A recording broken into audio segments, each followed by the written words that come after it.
आज भारतीय खेल जगत में एक ऐसी खबर आई जिसने करोड़ों खेल प्रेमियों को दुखी कर दिया। जसपाल राणा अब हमारे बीच नहीं रहे, लेकिन उनके मेडल, उनके शिष्य, उनकी उपलब्धियां और भारतीय शूटिंग को दी गई उनकी पहचान हमेशा उनके नाम को जिंदा रखेगी। कुछ लोग रिकॉर्ड बनाते हैं और कुछ लोग इतिहास। जसपाल राणा उन लोगों में से थे जिन्होंने भारतीय शूटिंग का इतिहास लिखा।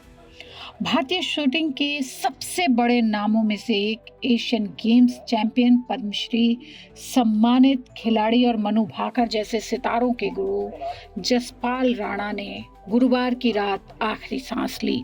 49 साल की उम्र में उनका निधन हो गया। बताया जा रहा है कि म्यूनिक वर्ल्ड कप से लौटने के बाद ही उनकी तबीयत बिगड़ गई थी और इलाज के दौरान उन्होंने अंतिम सांस ली। पूरे देश में शोक की लहर है। प्रधानमंत्री नरेंद्र मोदी ने भी दुख जताते हुए जसपाल राणा का जाना भारतीय खेल जगत के लिए एक बहुत बड़ी क्षति है लिखा है। उन्होंने लिखा कि जसपाल राणा ने खिलाड़ी और कोच दोनों रूपों में देश का नाम रोशन किया और आने वाली पीढ़ियों को प्रेरित किया। लेकिन जसपाल राणा सिर्फ एक निशानेबाज नहीं थे, वे भारतीय शूटिंग की पूरी एक पीढ़ी के निर्माता थे। 28 जून 1976 को उत्तराखंड में जन्मे जसपाल राणा को शूटिंग की पहली ट्रेनिंग उनके पिता नारायण सिंह राणा ने दी थी। उनके पिता सेना के पूर्व सैनिक थे और उत्तराखंड बनने के बाद राज्य के पहले खेल मंत्री भी बने। यही वजह है कि खेल उनके परिवार की पहचान बन गया।